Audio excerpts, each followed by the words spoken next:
Hello students, आज का अपना टॉपिक रहेगा auto correlation. Name of the topic is auto correlation.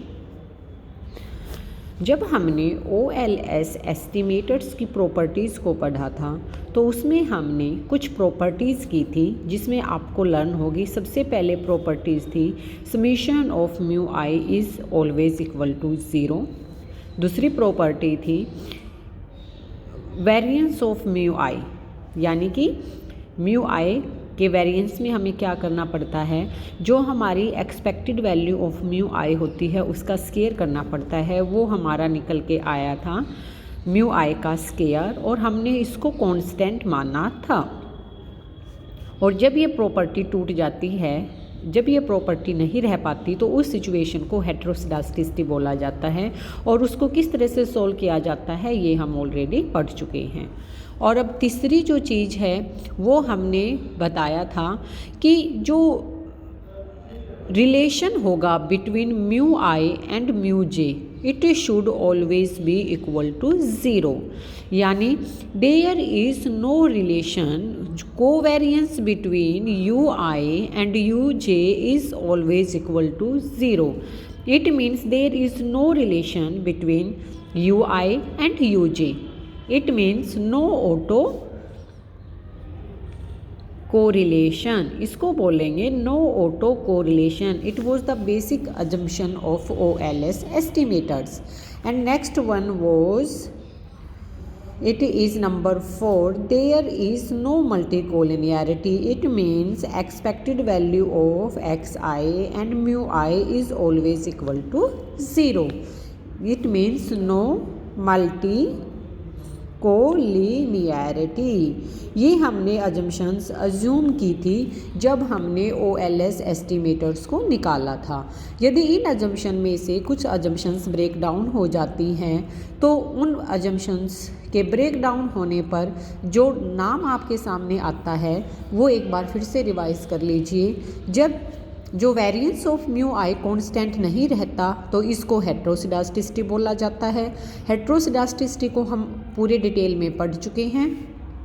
उसके बाद जब म्यू आई और म्यू जे में कोई रिलेशन नहीं होता, यानी इनका जो रिलेशन है वो ज़ीरो होता है, there is no relation between mu i and mu j, इसको बोला जाता है नो ऑटो कोरिलेशन। और जब ये रिलेशन टूट जाता है, जब इन दोनों में ये अजम्पशन टूट जाती है तो उसको बोला जाता है ऑटो कोलिनियरिटी, ऑटो कोरिलेशन। और ऑटो कोरिलेशन अपने आप में एक प्रॉब्लम है जो यदि पाई जाती है तो इसका इफ़ेक्ट हमारे OLS एस्टिमेटर्स पर जाता है। और उसी तरह से एक अजम्पशन हमने अज्यूम की थी नो मल्टी कोलिनियरिटी, और यदि ये अजम्पशन भी टूट जाती है तो इसका इफ़ेक्ट भी हमारे OLS एस्टिमेटर्स पर जाता है। अब हम डिटेल में पढ़ लेते हैं कि ऑटो कोरिलेशन होता क्या है। What is auto correlation? मैंने बता दिया, ऑटो कोरिलेशन का मतलब है जब एक वेरिएबल एक टाइम पे उसकी जो वैल्यू है दूसरे टाइम पे उसकी जो वैल्यू है उन दोनों में रिलेशन होगा तो इसको ऑटो कोरिलेशन बोला जाएगा। जैसे म्यू आई आपका एक वेरिएबल है, एक टाइम में जो म्यू आई है और दूसरे टाइम में जो म्यू जे है, यदि दोनों में कोई रिलेशन है तो उसको बोला जाता है ऑटो कोरिलेशन। और ये जो रिलेशन है बच्चों, ये रिलेशन पॉजिटिव भी हो सकता है और ये रिलेशन नेगेटिव भी हो सकता है। ऐसा नहीं है कि रिलेशन पॉजिटिव होगा तभी ऑटो कोरिलेशन होगा या फिर रिलेशन नेगेटिव होगा तभी ऑटो कोरिलेशन होगा। इट कैन बी इधर पॉजिटिव और नेगेटिव, ये किसी तरह का भी हो सकता है। तो हम अपना सेम मॉडल यहाँ पर लेके चलते हैं जैसे हमने लिया था कि yi is the function of B0, B1, xi and mu i. तो यहाँ पर जो ये हमारा फंक्शन था, ये लीनियर जो रिग्रेशन हमने लिया था उसमें हमने अज्यूम किया था कि जो expected value of u i और यू जे है वो इज़ इक्वल टू ज़ीरो, यानी there is no auto correlation.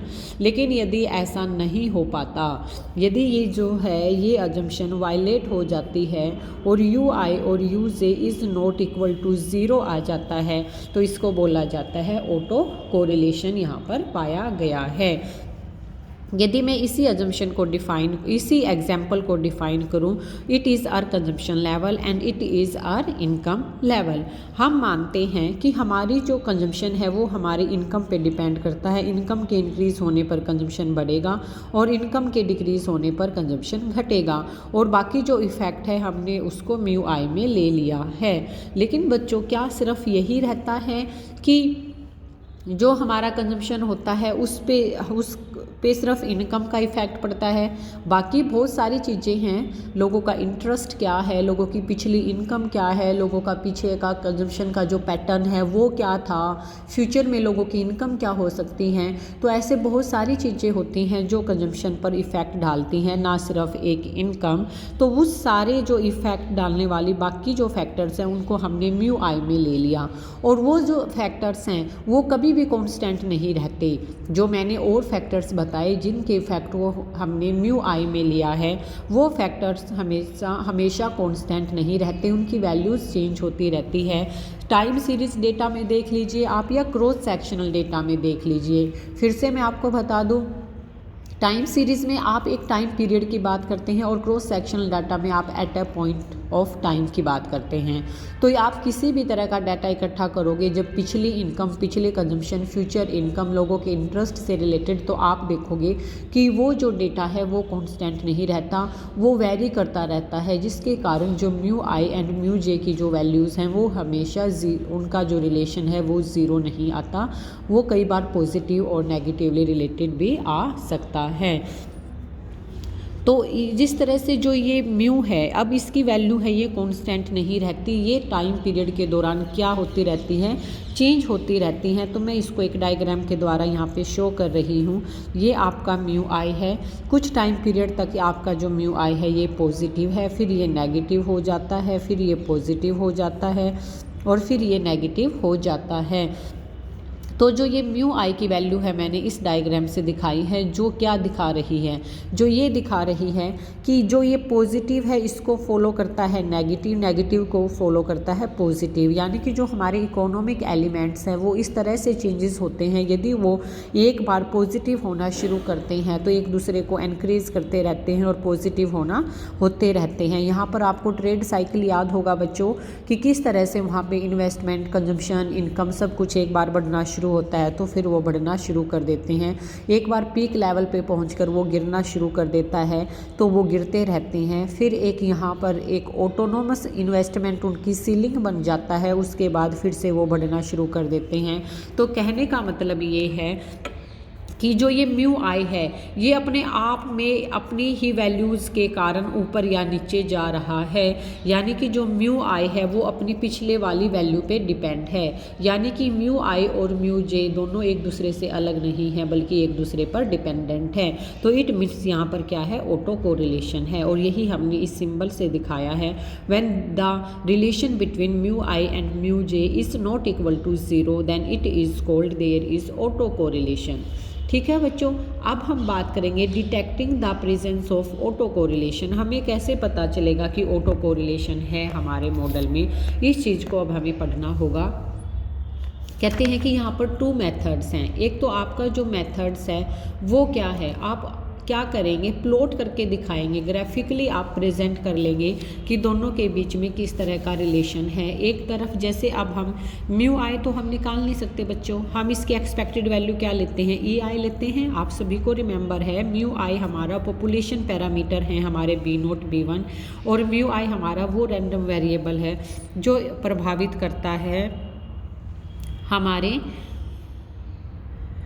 Regressor को कि भाई जो वैल्यू है ना सिर्फ एक्स आई पे डिपेंड करती बल्कि म्यू आई पे भी डिपेंड करती हैं। लेकिन जो म्यू आई ये हमारा पॉपुलेशन पैरामीटर है, लेकिन जब हम एस्टिमेशन निकालते हैं कि भाई कितना डिस्टर्बेंस आ रही है तो वो हम एस्टिमेशन है उसको हम ई आई से निकालते हैं। हम सभी को ये बात याद रखनी है कि हम उसको ई आई से निकालते हैं। अब हमें ये देखना है कि जो ये हमारा ई आई है ये अपनी वैल्यूज से किस तरह से रिलेटेड है। तो यदि एक टाइम पीरियड में जो ई आई को हम E1 मान ले, दूसरे टाइम पीरियड में E2 मान ले, और तीसरे टाइम पीरियड में हम इसको E3 मान सकते हैं, या फिर हम ऐसे कर सकते हैं आज के टाइम जो वैल्यू है हमारे जो भी हमारी एरर टर्म्स की एक्सपेक्टेड वैल्यू ई टी है और इससे पिछले टाइम में जो थी वो ई टी माइनस वन थी। तो इन दोनों में क्या रिलेशन है, यानी कि is there is relation between expected value of e t and e t minus one is not equal to zero. तो इसका मतलब भी यही होगा कि यहाँ पर ऑटो कोरिलेशन प्रेजेंट है। म्यू की जगह पर अब हमने ई को लिया है। जो ई है वो जो हमारा म्यू है, जो हमारा जो एरर टर्म है उसकी एक्सपेक्टेड वैल्यू है। जो ई है वो हमारे एरर टर्म की एक्सपेक्टेड वैल्यू है।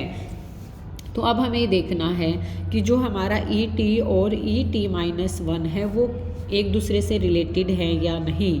यदि ये एक दूसरे से रिलेटेड हैं तो it means auto correlation is present, और यदि ये रिलेटेड नहीं है तो it means auto correlation present नहीं है। तो यदि मैं इसको डायग्राम की हेल्प से दिखाती हूँ बच्चों, तो ये हम एक डायग्राम बनाते हैं। यहाँ पर जो वैल्यू है ये पॉजिटिव है, ये ई टी है हमारा, ओके। यहाँ पे ई टी माइनस वन है, जो ये वाला एरिया है ये पॉजिटिव है, ये पॉजिटिव है। ये वैल्यूज़ हैं जो ये नेगेटिव हैं, ये भी क्या है, नेगेटिव है। ये ई टी है हमारी पूरी लाइन, ये ई टी माइनस वन को शो कर रही है। यदि देखो ई टी के बढ़ने पर ई टी माइनस वन भी बढ़ता है, ठीक है। ये वाला यदि मैं बात करती हूँ कि ई टी की वैल्यू बढ़ने पर ई टी की वैल्यू बढ़ने पर ई टी माइनस वन की वैल्यू बढ़ती है, या ई टी माइनस वन की वैल्यू के बढ़ने पर ई टी की वैल्यू बढ़ती है, तो इसका मतलब there is positive auto correlation, there is positive relation between e t and e t minus one, यानी कि यह पॉजिटिव रिलेशन है और ऑटो कोरिलेशन यहाँ पर प्रेजेंट है।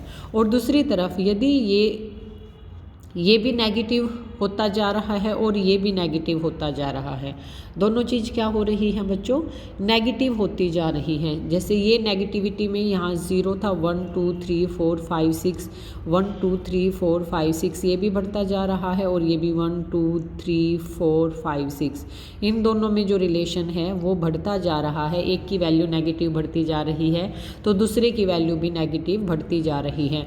तो ये नेगेटिव रिलेशन दोनों में पाया गया है, और जो नहीं, ये भी एक पॉजिटिव रिलेशन ही होगा, क्योंकि एक की वैल्यू नेगेटिव होती जा रही है तो दूसरे की भी नेगेटिवली बढ़ती जा रही है। तो इस रिलेशन को भी पॉजिटिव रिलेशन बोला जाएगा। ये मत सोचना कि वैल्यूज़ नेगेटिव हैं तो इसको पॉजिटिव क्यों बोलेंगे। इसको पॉजिटिव इसलिए बोलेंगे क्योंकि एक ही डायरेक्शन में मूव कर रही हैं, एक के बढ़ने पर दूसरा बढ़ रहा है और एक के घटने पर दूसरा घट रहा है, इसलिए इस रिलेशन को भी पॉजिटिव रिलेशन बोला जाएगा। तो एक मेथड तो ये है कि आप अपने ई टी की वैल्यू को ई टी माइनस वन की वैल्यू पर रिग्रेस करके देख लीजिए डायग्राम की हेल्प से, और देख लीजिए कि दोनों में किस तरह का रिलेशन निकल कर आता है, क्या पैटर्न इनका, इसके सेक्शन यदि हम इसको 1 सेक्शन बोलते हैं, इसको 2 बोलते हैं, इसको 3 बोलते हैं और इसको 4 बोलते हैं, तो क्या यह सेक्शन 1 और 3 में लाई करता है। यदि ये 1 और 3 में लाई करता है तो इट मीन्स इन दोनों के बीच में जो रिलेशन है वो पॉजिटिव है और यहाँ पर ऑटो कोरिलेशन प्रेजेंट है।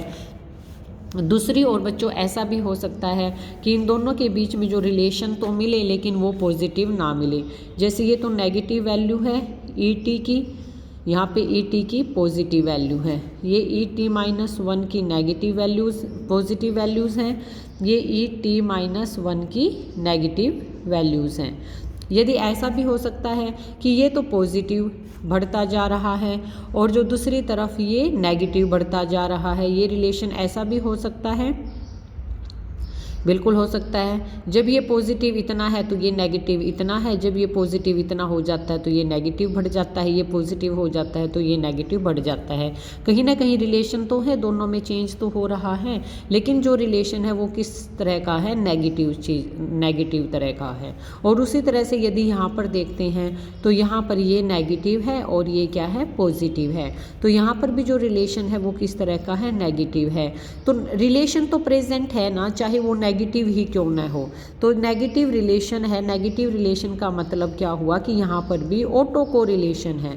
वो अलग बात है कि ये नेगेटिवली एक दूसरे से जुड़े हुए हैं, लेकिन कहीं ना कहीं जुड़े हुए हैं, एक दूसरे से प्रभावित हो रहे हैं, तो इट मीन्स यहाँ पर भी जो ऑटो कोरिलेशन है वो प्रेजेंट है।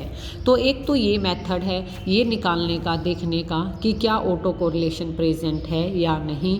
और दूसरा जो मेथड है वो है बच्चों bye plotting ET against time. यहाँ तो हमने ET को ET की ही वैल्यू से क्या किया था, प्लॉट किया था। देखो ET आज की जो वैल्यू है एस्टिमेटेड एरर की, और पीछे वाली जो वैल्यू थी एस्टिमेटेड एरर की, हमने ET को ET-1 पे प्लॉट किया था। लेकिन यहाँ पर हम बात करते हैं दूसरे मेथड में, हम बात करते हैं bye plotting ET against time. यदि हम ET को टाइम के अगेंस्ट प्लॉट करके देखते हैं तो क्या निकल के आता है। तो बच्चों ये भी इजी है। यहाँ पर आपकी जो है ET है, ये आपका ET है, यहाँ पर पॉजिटिव, यहाँ पे मिलेगा नेगेटिव, ये आपका टाइम पीरियड की बात हो रही है। यदि देखो ऐसा कहते हैं कि फॉर एग्जांपल आपको ET की वैल्यू यहाँ मिली, फिर वो कम हो गई, फिर कम हो गई, फिर बढ़ गई, फिर कम हो गई, फिर बढ़ गई, फिर कम हो गई, फिर बढ़ गई। एक यदि इस तरह का पैटर्न आपको मिलता है तो इसका मतलब भी है कि कहीं ना कहीं कोरिलेशन है, लेकिन जो कोरिलेशन है वो नेगेटिव है, क्योंकि एकदम पॉजिटिव के बाद एकदम नेगेटिव हो रहा है और एकदम नेगेटिव के बाद एकदम से पॉजिटिव की तरफ जा रहे हैं। नेगेटिव और पॉजिटिव के बीच में जो टाइम इंटरवल है वो बहुत कम है। तो इस तरह का जो रिलेशन है वो क्या कहलाता है, नेगेटिव कोरिलेशन कहलाता है। लेकिन ये भी ऑटो कोरिलेशन है, चाहे नेगेटिव ही क्यों न हो, लेकिन दोनों में जो रिलेशन है वो पाया गया है तो इसको भी ऑटो कोरिलेशन कहा जाएगा। और दूसरा जो है ऐसा हो सकता है, उसमें तो एकदम से चेंज हो रहा है ET की वैल्यू में। यहाँ पर है आपका टाइम, यहाँ पर आपकी ET, यहाँ पर पॉजिटिव है, यहाँ पर ये रहेगी नेगेटिव। एक बार तो ET की जो वैल्यू है वो आपकी है, कैसे है वो आपकी, यदि नेगेटिव, पॉजिटिव से भी शुरू कर सकते हैं, नेगेटिव है, धीरे धीरे धीरे धीरे वो क्या हो रही है, पॉजिटिव हो रही है। ये है आपका टाइम, धीरे धीरे वो पॉजिटिव हो रही है, फिर पॉजिटिव होती रहेगी रहेगी रहेगी, उसके बाद फिर क्या हो जाएगी, नेगेटिव हो जाएगी। यदि इस तरह का पैटर्न आपका मिलता है ET का अगेंस्ट टाइम, यानी ET में जो चेंजेस हो रहे हैं अकॉर्डिंग टू टाइम, वो चेंजेस इस तरह के हैं कि नेगेटिव वैल्यू को ही फॉलो करती रहेगी बहुत टाइम के तक, फिर उसके बाद जो नेगेटिव वैल्यू है वो पॉजिटिव वैल्यू को फॉलो करने लग जाएगी, उसके बाद फिर पॉजिटिव वैल्यू को ही फॉलो करती रहेगी बहुत टाइम तक, और उसके बाद फिर नेगेटिव वैल्यू को फॉलो करने लग जाएगी और लंबे टाइम तक नेगेटिव को ही फॉलो करती रहेगी। यदि ऐसी सिचुएशन पाई जाती है तो यहाँ भी कोरिलेशन तो है, ऑटो कोरिलेशन तो है, लेकिन यहाँ पे जो ऑटो कोरिलेशन है वो पॉजिटिव कोरिलेटेड है।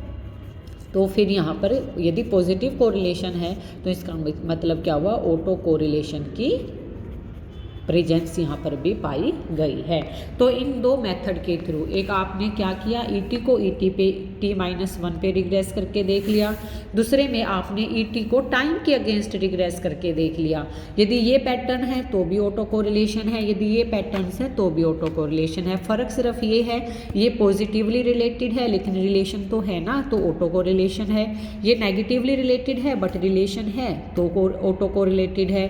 ये नेगेटिवली रिलेटेड है क्योंकि पॉजिटिव के बाद एकदम से नेगेटिव, नेगेटिव के बाद एकदम से पॉजिटिव, इस तरह से जो ET की जो वैल्यूज़ हैं वो टाइम के अगेंस्ट चेंज हो रही हैं, लेकिन यहाँ पर भी जो रिलेशन है वो पाया गया है तो इसको भी ऑटो कोरिलेशन बोला जाएगा। और यहाँ पर हमने देख लिया कि जो डिपेंडेंस है ET की टाइम के अगेंस्ट वो एक दूसरे की सेम वैल्यू को फॉलो कर रही है। पहले यदि पॉजिटिव वैल्यू को फॉलो करती है, या यहाँ पर हम देखिए पहले नेगेटिव वैल्यू को फॉलो करती करती चलती रहती है और फिर पॉजिटिव वैल्यू को फॉलो करने लग जाती है और काफ़ी हद तक पॉजिटिव वैल्यू को फॉलो करती हुई चलती रहती है। तो इस तरह का जो रिलेशन है वो पॉजिटिव रिलेशन है और इसमें भी ऑटो कोरिलेशन पाया जाता है। तो ये आपका टॉपिक था, introduction of auto correlation and the methods की। आपको किस तरह से पता चलेगा, किस तरह से आप निकाल सकते हो कि ये एक दूसरे के साथ कोरिलेटेड है। उसके बाद यदि हम बात करें कॉजेज ऑफ ऑटो कोरिलेशन, तो बच्चों कारण क्या हो सकते हैं ऑटो कोरिलेशन के, ये हम डायरेक्ट बुक में से देख लेते हैं बच्चों। यदि हम कॉजेज की बात करते हैं तो सबसे पहला कारण कहता है इनर्शिया।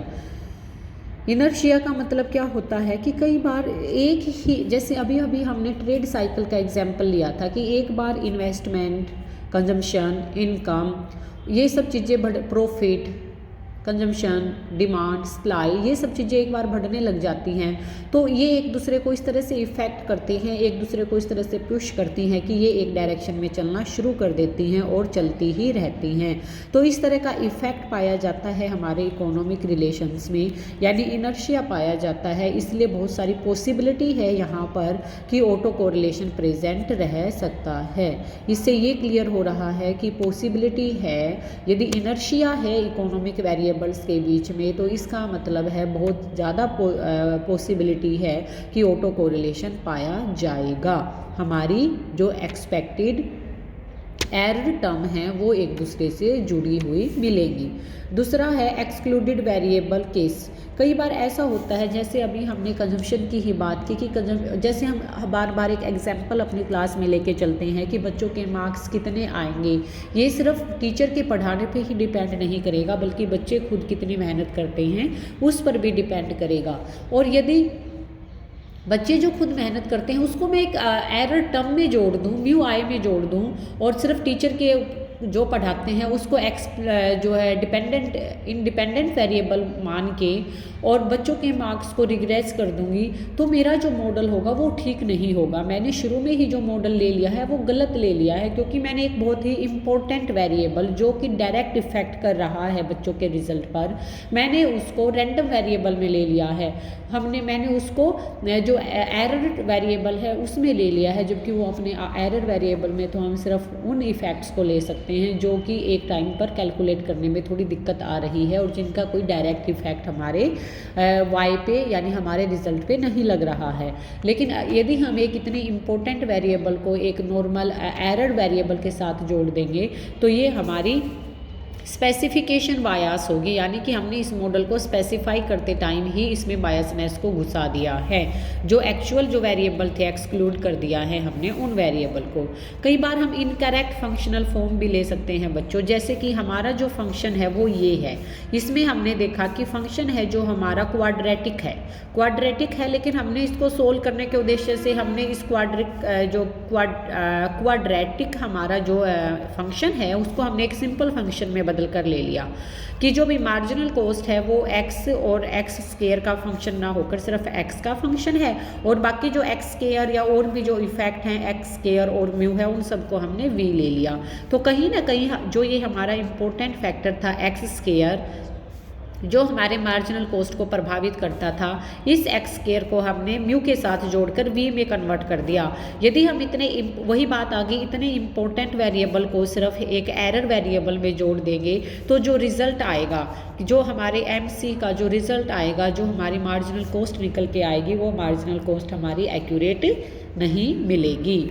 तीसरा कारण है बच्चों कोब वेब फिनोमिना। देखो कोब वेब की थ्योरम यदि आपने पढ़ी है तो उसमें क्या होता है कि हमेशा ये एग्रीकल्चर सेक्टर में ज़्यादा पाया जाता है, और इसमें ये होता है कि हमेशा एक फार्मर पिछले साल खेती जो करता है वो पिछले साल के प्राइसेस के हिसाब से करता है। यदि पिछले साल गेहूं की प्राइस ज़्यादा रही हैं, गेहूं की डिमांड ज़्यादा रही है, तो वो अब अपनी सारी ज़मीन में गेहूं का उत्पादन करेगा। चने का ज़्यादा रहा है तो चने का करेगा, दाल का रहा है तो दाल का करेगा, सब्जी का रहा है तो सब्जी का करेगा।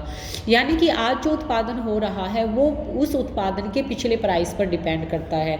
तो कहने का मतलब ये हुआ कि जो हम फंक्शन लेके चलते हैं, इस तरह के जो फंक्शन होते हैं वो ऑटोमेटिकली अपनी ही वैल्यूज़ पे डिपेंड करते हैं। यानी कि जो एग्रीकल्चर प्रोडक्शन है वो ऑटोमेटिकली पिछले साल एग्रीकल्चर का प्राइस क्या था उस पे डिपेंड कर रहा है, और आज का प्राइस क्या होगा ऑटोमेटिकली वो भी पिछले बार के प्राइस पे डिपेंड कर रहा है। तो कहीं ना कहीं इन दोनों के बीच में बहुत ही एक डिपेंडेंट वेरिएबल और दूसरा इंडिपेंडेंट वेरिएबल है। आज का जो प्रोडक्शन है वो डिपेंडेंट वेरिएबल है, पीछे का जो प्रोडक्शन था वो इंडिपेंडेंट वेरिएबल है, लेकिन दोनों के बीच में कहीं ना कहीं बहुत गहरा रिश्ता है, यानी कि यहाँ पर भी ऑटो कोरिलेशन प्रेजेंट पाया गया है। उसके बाद ये बात करता है मैनिपुलेशन ऑफ डेटा की, कि डेटा को हम इस तरह से मैनिपुलेट कर देते हैं। Once data is transform from one time series into another time series, तो उसको सीधा सिंपल स्मूथनेस बनाने के लिए कई बार हम उसमें को मैनिपुलेट करते हैं ताकि हम किसी रिजल्ट पर पहुंच जाएं। देखो बच्चा, जैसे रिसर्च वर्क में हमेशा ऐसा होता है, जिस डेटा को लेकर हम कुछ ऑब्जेक्टिव रख के चलते हैं कि हमने इन ऑब्जेक्टिव्स को निकालना है कि क्या ऐसा होता है, और उन ऑब्जेक्टिव्स को निकालने के लिए जब हम डाटा लेकर उन पर रिसर्च अप्लाई करते हैं, उन पर मेथड्स अप्लाई करते हैं, तो हम अपने रिजल्ट तक नहीं पहुंच पाते। और जब रिजल्ट तक नहीं पहुंच पाते तो हम उस डेटा को थोड़ा मैनिपुलेट कर देते हैं ताकि कुछ ना कुछ रिजल्ट निकल कर आ जाए। तो जब हम उस डेटा को मैनिपुलेट करते हैं तो बहुत सारी पॉसिबिलिटी होती है कि जो कुछ ऐसा डेटा डिस्टर्ब हो जाता है जिसके कारण जो एक नो ऑटो कोरिलेटेड फंक्शन था वो ऑटो कोरिलेटेड फंक्शन में चेंज हो सकता है। तो मैनिपुलेशन में यदि कोई डिस्टर्बेंस होती है तो उसके कारण भी ऑटो कोरिलेशन हमारे मॉडल में पाया जा सकता है। Pooling of time series and cross sectional data, यदि हम दो तरह का, देखो टाइम सीरीज डाटा फिर से मैं बता रही हूँ, वो डाटा होता है जो ड्यूरिंग द पीरियड की बात करता है कि इतने से लेकर इतने तक क्या हुआ, और क्रॉस सेक्शनल डाटा होता है जो at a point of time की बात करता है कि इस ईयर ऐसा था, अगले साल ऐसा है, इस महीने में इस तरह से था और अगले महीने में इस तरह से ही है। तो जब इन दो तरह के डेटा को इकट्ठा किया जाता है तो बहुत ही ज़्यादा पॉसिबिलिटी होती है कि जो फंक्शन निकल के आता है वो फंक्शन ऑटो कोरिलेटेड होता है, एक दूसरे से जुड़ा हुआ होता है।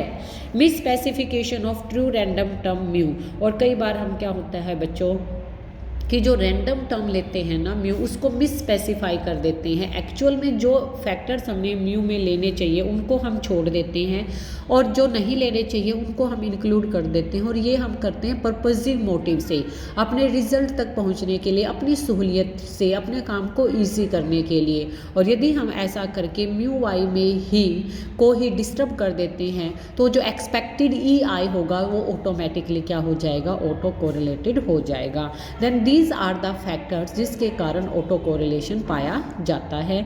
आज के लिए इतना ही बच्चों, अपने इस टॉपिक को अच्छे से तैयार कर लेना। नेक्स्ट जो भी रहेगा हम आने वाले 1-2 लेक्चर में कंप्लीट कर लेंगे।